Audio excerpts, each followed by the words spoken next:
오늘은 아브라함의 믿음이란 제목으로 우리 기도의 제목을 삼기를 원합니다. 우리 수요 예배는 제가 설교를 준비하면서 항상 자꾸 마음속에 이건 뭐 다른 여담인데 절제를 하는 부분이 있어요. 그것은 설교 너무 길게 하지 말아야 되겠다. 왜냐하면 수요 예배는 기도하러 오신 분들이기 때문에 어떻게 하든지 기도를 좀 할 수 있도록 시간을 많이 드려야 되겠다, 그런 생각을 늘 하면서 설교 준비를 합니다.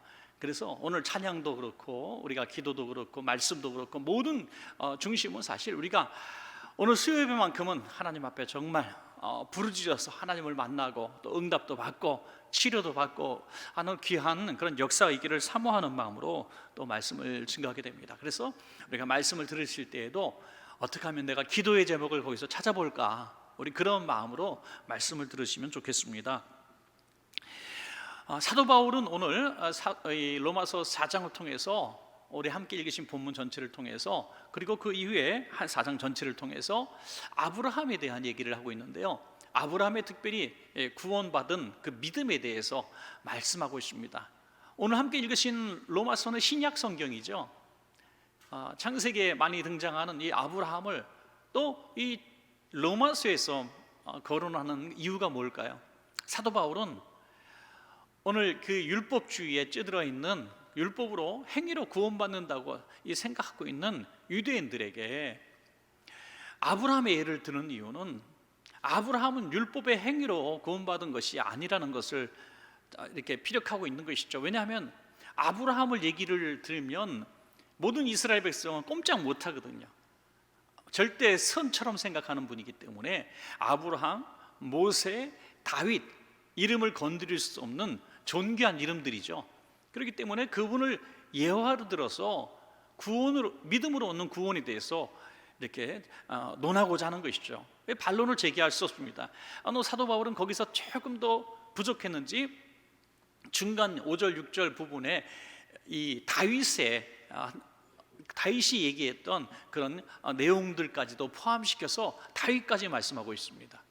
그래서 이 신약 시대에 율법의 행위로, 또 율법으로 구원받는다고 하는 그들에게 오늘 이 아브라함과 다윗을 예를 들면서 행위로 구원받는 것이 아니라 은혜로 구원받는 것이다, 믿음으로 구원받는 것이다, 이렇게 증명을 하고 있는 것입니다. 그래서 오늘 다 말씀드릴 수는 없고, 오늘 저와 여러분들이 너무나 신앙에 대해서 잘 알고 성경에 대해서 잘 알고 있는 저와 여러분이 다시 기초, 가장 그러면서도 중요한 본질인 구원에 대해서, 구원 얻는 믿음에 대해서 한번 생각하면서 은혜를 누리길 원합니다. 에베소서 2장 8절에 있는 말씀이 바로 여기에 가장 잘 맞는 말씀이라고 보는데요, 너희는 그 은혜에 의하여 믿음으로 말미암아 구원을 받았으니 이것은 너희에게서 난 것이 아니요 하나님의 선물이다. 아멘. 믿음과 은혜에 대해서 잘 생각을 해야 됩니다. 이를테면 한 섬이 지금 침몰하고 있어요. 점점 가라앉고 있습니다. 그런데 이 섬 사람들은 다른 나라로 갈 수 있는 교통수단이 전혀 없고, 혹시 온다 할지라도 그 배삭이나 비행기 삭을 낼 수 있는 능력이 하나도 없다고 합시다. 그런데 이 사정을 들은 참 어떤 능력 있는 사람이 배를 보내거나 비행기를 보내서 내가 값을 다 지불했으니 이 배만 타면 당신은 살 수 있습니다. 또 다른 나라로 가면은 내가 그 난민들을 구제하는 그곳에 당신들을 위해서 내가 살 곳도 마련했습니다. 그 배만 타십시오, 비행기만 타십시오 하고 배편과 비행기편을 제공했다고 합시다. 전혀 가망이 없던 그 탈출기를 이 사람은 은혜로 베풀어 준 것이죠. 그런데 내가 여기서 평생 살던 곳인데 어떻게 이곳을 떠납니까? 올해 내가 정말 봄부터 열심히 농사를 지은 건데 이제 한 달만 있으면 내가 수확을 거두는데 지금 못 갑니다. 한 달만 후에 가면 안 되겠습니까? 하면서 버틴다고 합시다. 그 은혜를 거절할 수도 있다는 거죠. 예수 그리스도께서 우리를 위해서 전에 없던 구원의 길을 예비해 주신 줄로 믿습니다. 전에 없던 구원의 길이잖아요. 전에 없던 예수님께서 우리를 위해서 죽으심으로 구원의 길을 열어주셨습니다. 그러므로 우리는 그 구원을 믿고 예수 그리스도의 십자가를 의지하고 예수 피로 나는 구원 받았습니다 하고 시인하고 고백하고 그리스도인으로 살아가면 바로 그것이 구원 얻는 방법이 되는 것이죠. 그런데 거절할 수가 있다는 거죠. 그러므로 구원 얻는 이 은혜에 대해서는 우리가 의심할 필요가 없습니다. 지금도 우리는 이 땅에 불신자가 수없이 많고 설마 저 사람이 구원받을 수 있을까 하는 악한 무리들도 있지만 그들 모두에게도 하나님은 구원의 은혜를 예비해 주셨고 허락해 주셨습니다. 누구든지 주의 이름을 부르는 자는 구원을 받습니다. 그것을 내가 믿고 그 구원의 배에 타는가, 이것이 믿음이라는 거죠. 그게 믿음이라는 것입니다. 아브라함은 그것을 가졌다. 그것을 지금 증명하고자 하는 것입니다. 어떤 행위가 아니라, 아니 또 어떤 종류의 다른 믿음도 아니라 오직 예수 그리스도를 믿는 믿음 하나뿐이다라고 오늘 사도 바울은 아브라함의 예를 들어서 설명하고자 하는 것이죠. 자, 그래서 첫 번째로 생각할 것은 아브라함은 행위로 의롭다 하심을 받은 것이 아닙니다. 왜 의롭다 하심이 중요하냐? 의인이 되어야, 의롭게 되어야 구원받기 때문이죠. 자, 로마서 4장 1절과 2절입니다. 그런즉 육신으로 우리 조상인 아브라함이 무엇을 얻었다 하리요? 만일 아브라함이 행위로서 의롭다 하심을 받았으면 자랑할 것이 있으려니와 하나님 앞에서는 없느니라. 여기 보면 1절에 육신으로서, 2절에 행위로서 이렇게 말씀하고 있어요. 육신을 가진 우리는 육신으로 구원받을 수 없다는 겁니다. 왜? 이 땅에 의롭게 태어난 사람은 한 사람도 없고 다 죄인으로 태어났기 때문이죠. 또 그 육신을 가지고 살아가는 사람들은 어떤 선한 행위를 해서라도 구원을 얻을 수가 없다는 것입니다. 그러므로 도무지 가망 없다는 거예요. 우리는 구원받을 가망은 전혀 가망성이 없습니다. 그런데 우리가 어떻게 구원받는가? 행위가 아니라 하나님의 은혜로 구원받았기 때문에 우리는 구원받은 자로서 절대로 자랑해서는 안 된다 하는 거죠. 여러분, 아브라함의 예를 든다고 말씀을 드렸어요. 아브라함이 사실 구원받을 믿음이 이 부르심 받았을 때 전혀 보이지 않잖아요. 너희 본토 친척 아비 집을 갈대아우를 떠나라고 말씀하셨을 때 가나안 땅을 예비해 놓고 그곳으로 가라는 것이거든요. 그런데 아브라함은 알 턱이 없잖아요. 내가 너에게 지시할 땅이라고 하니 그곳이 어딘지 목적지를 알 수가 없었습니다. 그래서 나오다가 하나님이 지시하는 땅은 계속 명령은 진행형이었음에도 불구하고 그들은 잠시 이 하란에 머물면서 떠나지 않습니다. 체류합니다. 고향을 떠났지만 하란에서 머물렀다는 거죠. 하나님은 계속 가야 된다고 계속 지시를 하셨을 겁니다. 그런데 머물렀어요. 왜 그랬을까요? 너는 고향 친척 본토 아비 집을 떠나라고 했는데 아버지를 모시고 나왔어요. 데라를. 아버지가 거동하기가 어려워서 잠시 머물게 됐다가 거기서 아버지 데라가 죽어 장사를 지낸 이후에 다시 하나님의 명령에 따라 가나안 땅으로 가게 되죠. 명령에 뭔가 2% 부족한 순종을 했다는 거예요. 자, 그러면 가나안 땅으로 갔으면 거기 정착해서 살아야 하는데, 하나님이 나를 여기서 살게 하시려고 했구나 해야 되는데 기근이 오니까 애굽으로 또 나와버리거든요. 그러니까 하나님이 지시한 땅으로 간 것까지도 좋았지만 지시하지 않는 땅으로 또 이동을 한 것이죠. 여기서 또 부족한 순종을 하죠. 거기서 무슨 일이 벌어집니까? 자기 아내를 누이라고 속이는 부끄러운 모습까지도 보여지게 되는 거죠.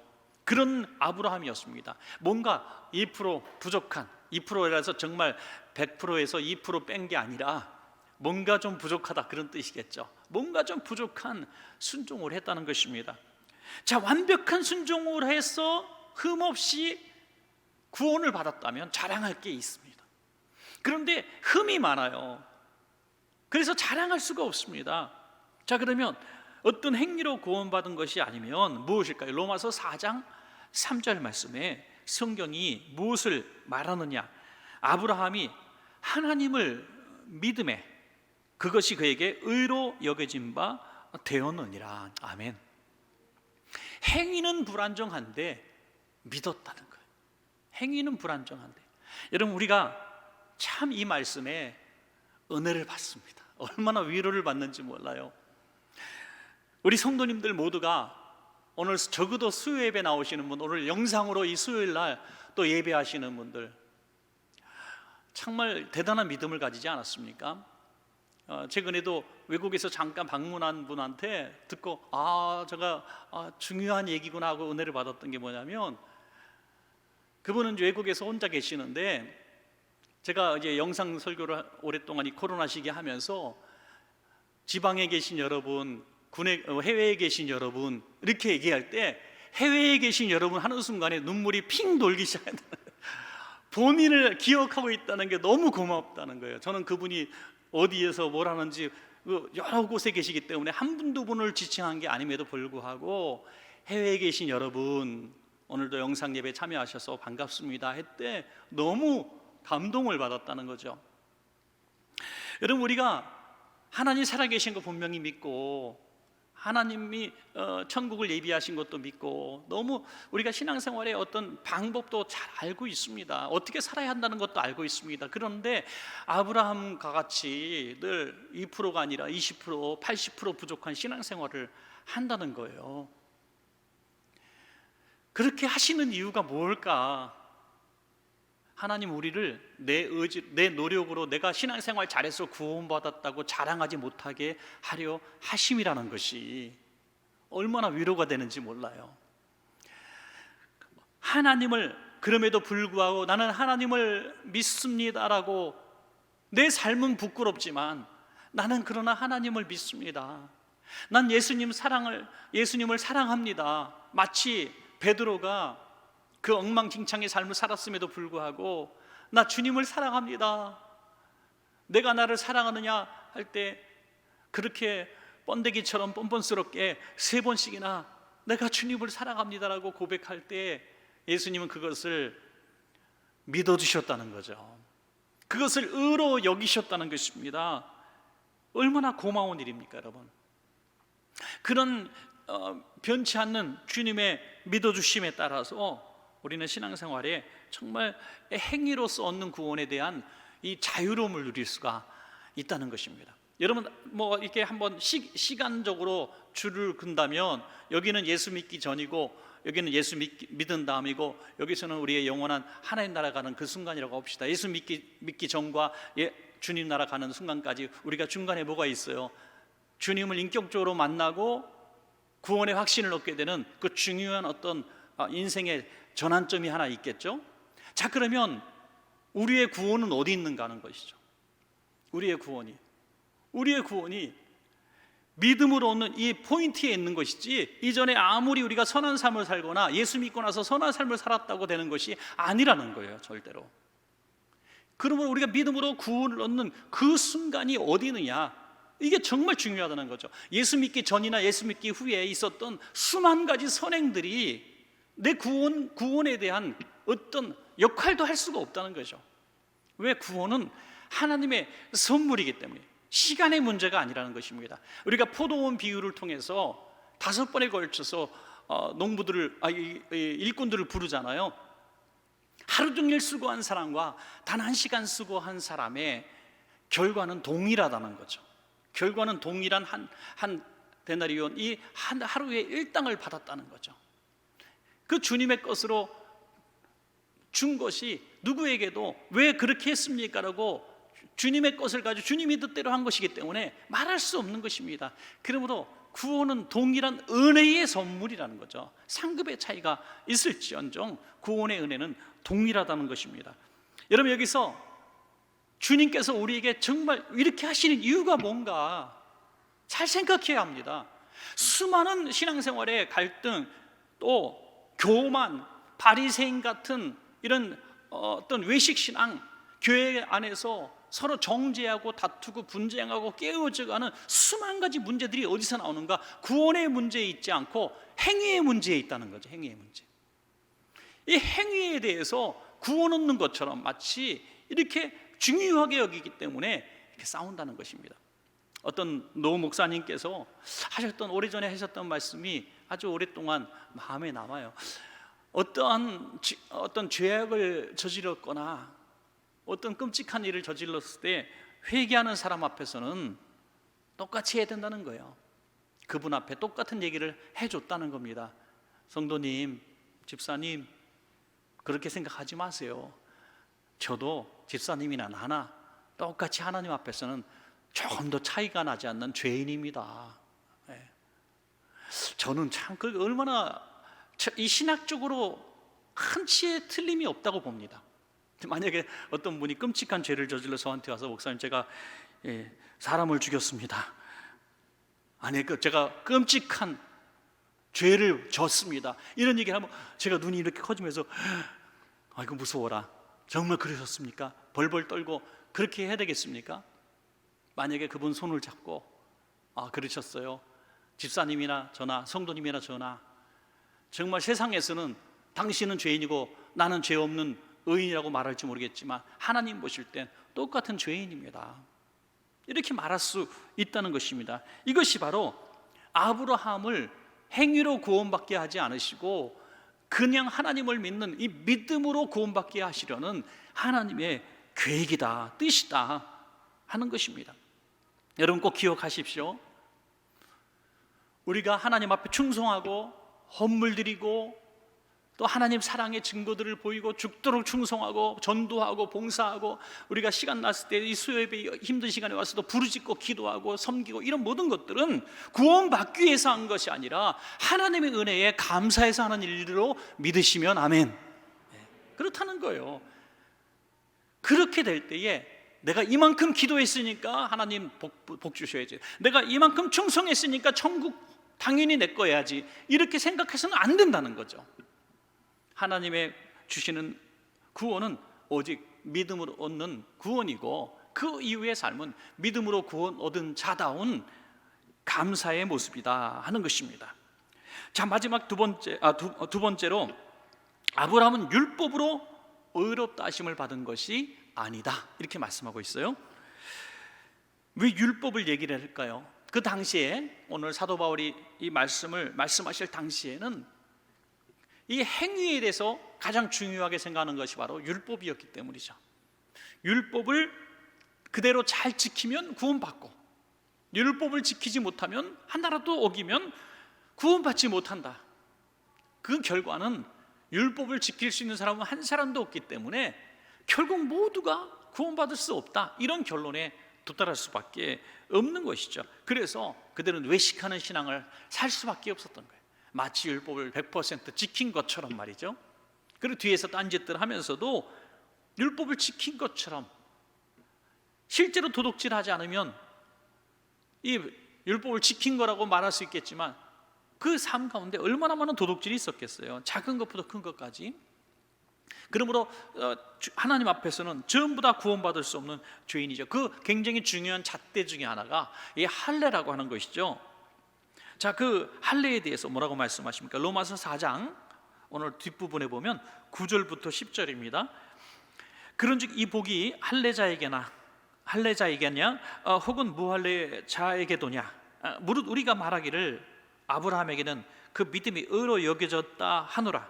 그런즉 그것이 어떻게 여겨졌느냐? 할례시냐 무할례시냐? 할례시가 아니요 무할례시니라. 아멘. 자, 아브라함이 믿음으로 의롭게 된 것이 할례시냐 무할례시냐 하는 거죠. 당연히 무할례시죠. 왜냐하면 율법으로 할례에 대해서 논하는 것이 적어도 아브라함 이후에 책정된 것이기 때문에 율법 이전에 아브라함은 율법에 대해서 모르는 것이죠. 이 할례에 대해서 모른다는 거예요. 할례에 대해서. 그래서 아브라함은 나중에 할례를 하죠. 여러분 아시는 대로 그러면 아브라함은 할례를 받지 않았기 때문에 그때 구원받지 못했어야 되고 그 이후에 구원받았어야 되는데, 아브라함을 의로 여기시고 구원에 대해서 말씀하신 것은 할례 받기 이전에 하나님께서 이미 선포하신 내용이다. 할례와 구원은 상관이 없다, 이렇게 말씀하고 있습니다. 로마서 4장 11절 한번 더 보겠습니다. 그가 할례의 표를 받은 것은 무할례시에 무엇으로요? 믿음으로 된 의를 인친 것이니 이는 무할례자로서 믿는 모든 자의 조상이 되어 그들도 의로 여기심을 얻게 하려 하심이라. 아멘. 세례도 마찬가지고 할례도 그런 마찬가지라는 거예요. 할례를 받고 세례를 받음으로 구원받는 게 아니라 내가 구원받을 믿음을 고백한 이후에 받는 것이 할례요 세례라는 것입니다. 그것이 구원받는 방법이 아니라 구원받은 자의 증표가 되어야 된다 하는 것입니다. 갈라디아서에 보면 이 할례냐 무할례냐 논쟁이 가장 강할 때에 할례나 무할례가 아니라 사랑으로서 역사하는 믿음뿐이다 이렇게 말씀하고 있어요.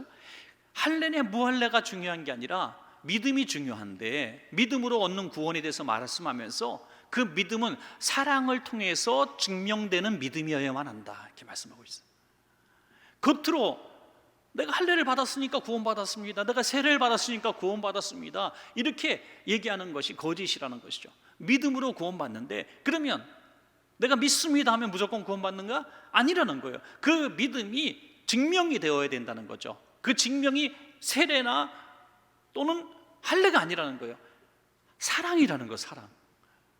여러분 2000년 전에 이 말씀을 하셨는데 오늘 2000년 후에 그래도 그 성경을 안다고 하고 신앙생활을 오래 했다고 하고 많이 배웠다고 하면서도 여전히 지금도 내가 예수님을 믿는 믿음으로 내가 세례를 받았으니 나는 구원받았습니다 이렇게 단편적으로 생각하는 수많은 사람들이 있다는 거예요.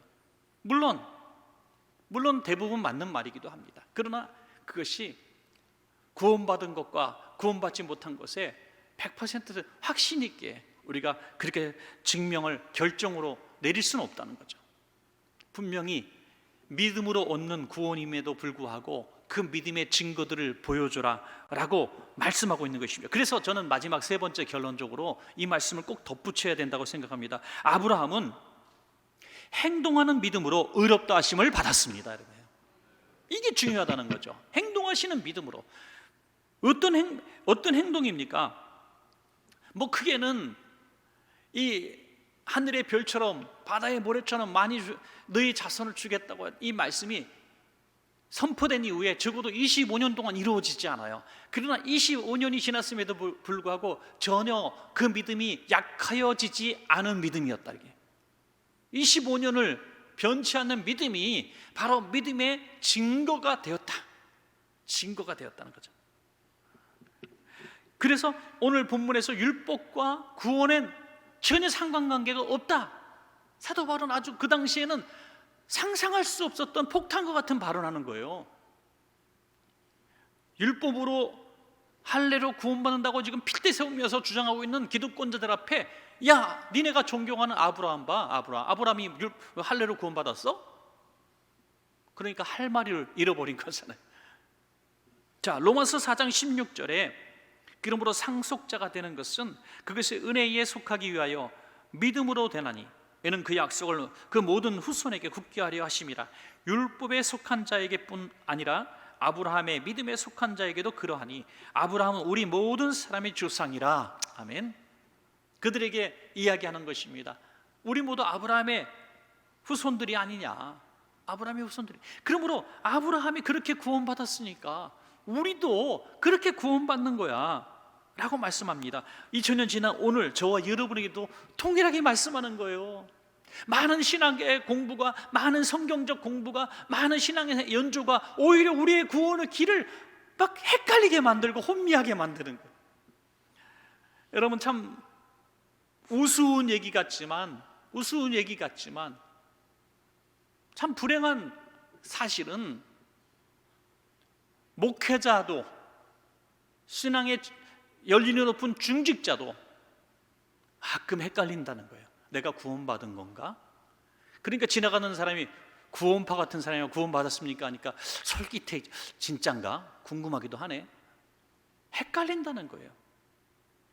난 예수의 피로 구원받았습니다. 따라하십시오. 예수의 피로 구원. 이렇게 하면은 따라했으면 당신은 구원받았습니다 하니까 내가 오늘 구원받았다. 맨날 며칠 몇시 내가 예수 이름으로 구원받았다. 기록해놓고 말이죠. 그게 구원 증거입니까? 절대 그렇지 않다는 것이죠.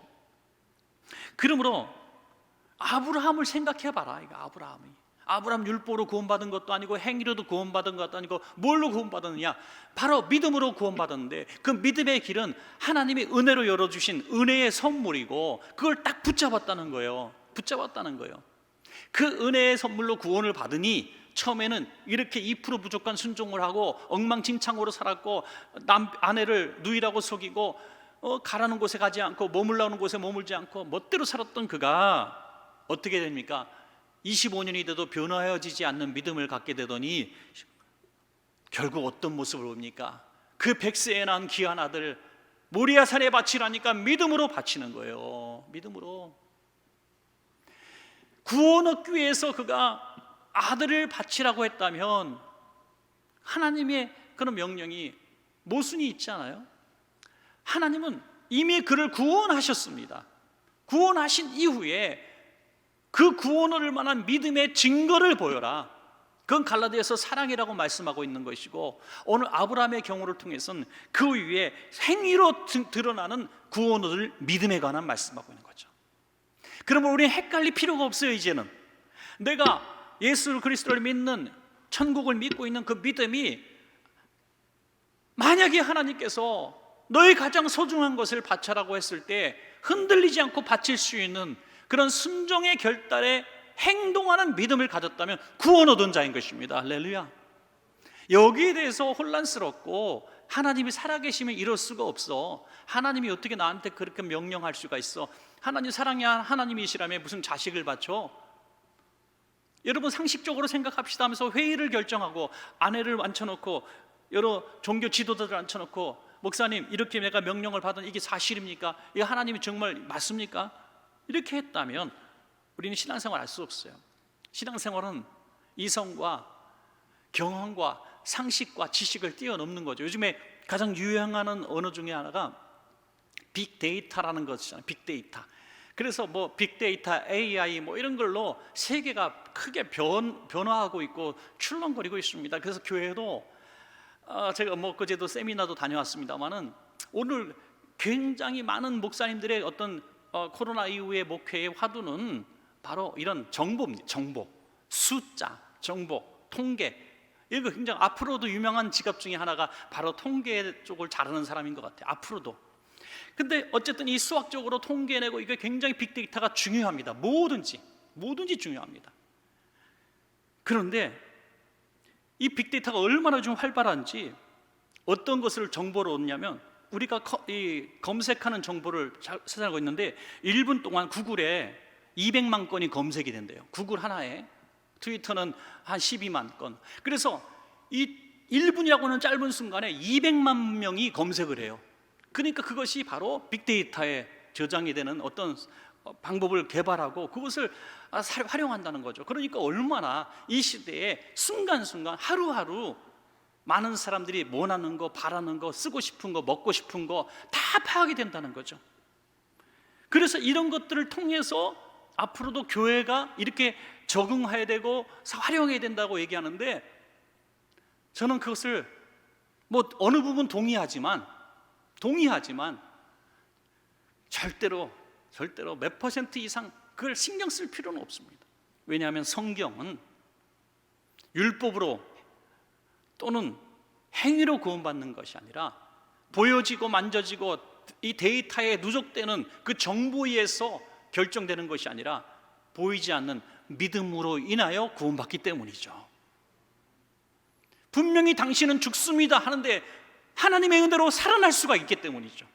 이 교회는 망했습니다, 이 교회는 소망이 없습니다라고 말했지만 에스겔 마른 뼈다귀처럼 그 교회가 부흥하는 교회가 될 수가 있는 것입니다. 당신은 끝났어, 당신 인생은 망한 인생이야, 당신 같은 거는 쓸모없는 사람이야 라고 세상이 사형선고를 내리고 당신 같은 사람은 죽어야 돼, 당신 같은 사람 가망 없는 사람이야, 내쳐진 인생이라도 하나님이 만져주시면 세계를 변화시키는 인물이 될 수 있기 때문이죠. 이것은 빅데이터에서 말하지 않는 겁니다. 통계나 상식과 지성의 정보가 말하지 않는 거예요. 여러분, 그래서 우리는 하나님을 믿는 것입니다. 여러분, 얼마나 고마운 일입니까? 로마서 4장 17절에 기록된 바 내가 너를 많은 민족의 조상으로 세웠다 하신 것 같으니 그가 믿은 바 하나님은 죽은 자를 살리시며 없는 것을 있는 것으로 부르시는 이시니라. 아멘. 바로 이 아브라함이 이 믿음을 가졌다는 거예요. 사람은 죽으면 끝이야. 내 아들 내가 왜 죽여? 하나님 앞에 드리면 끝이야. 이게 빅데이터예요. 상식과 경험이고 수천 년 동안 일어놓은 정보입니다. 그런데 읽은 말씀처럼 하나님은 누구신가? 내 아들 이삭을 통해서 후손을 주시겠다는 이삭을 통한 약속을 믿었고, 혹시라도 내가 이삭을 제물로 바쳐도 하나님은 이삭을 다시 살리셔서, 무에서 유를 창조하신 하나님이 이삭을 통해서 이삭을 부활시키셔서 이삭을 통해서 후손을 주실 거야라는 믿음을 가지고 있었다는 거죠. 정보로서 들은 것에서 경험에서 도무지 알 수 없는 믿음이 그에게 있었습니다. 이 믿음이 여러분에게 있으시기를 축원합니다. 여러분, 로마서 4장 23절에서 24절 마지막 한 절만 더 읽겠습니다. 그에게 의로 여겨졌다 기록된 것은 아브라함만 위한 것이 아니요 의로 여기심을 받은 우리도 위함이니 곧 예수 우리 주를 죽은 자 가운데서 살리신 이를 믿는 자니라. 아멘.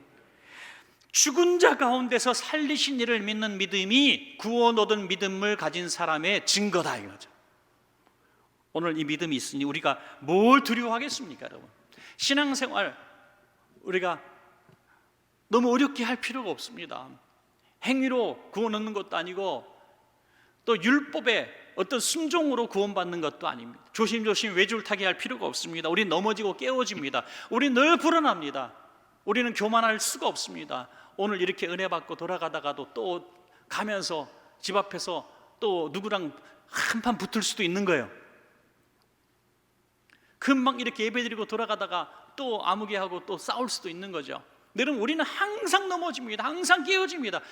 몸부림칠 필요 없어요. 넘어지고 깨어지고 또 땅칠 필요 없어요. 우리는 원래 그런 인간들이고 그런 사람들이에요. 우리는 늘 불안합니다. 아브라함도 그랬는데요. 다윗도 그랬는데요. 중요한 것은 무엇이냐? 그럼에도 불구하고 그 아브라함이 믿었던 하나님, 죽은 자를 살리실 줄로 믿는 그 하나님을 믿는 오늘 그 믿음을 가지고 믿는 자답게 살려고 몸부림치고 애쓰고 삶을 통해서 하나님을 믿는 그 증거, 그런 구원의 믿음을 믿는 증거로 삶을 살아내는 그러한 모습이, 몸부림치는 모습이 바로 구원받은 자의 삶으로 하나님은 인정해 주신다는 것입니다. 여러분, 오늘도 이렇게 행복하게 감사하게 행위가 아닌 은혜로 얻은 구원에 대해서 감사하면서 주님 부르시는 그날까지 이 믿음대로 사시기를 간절히 축원합니다.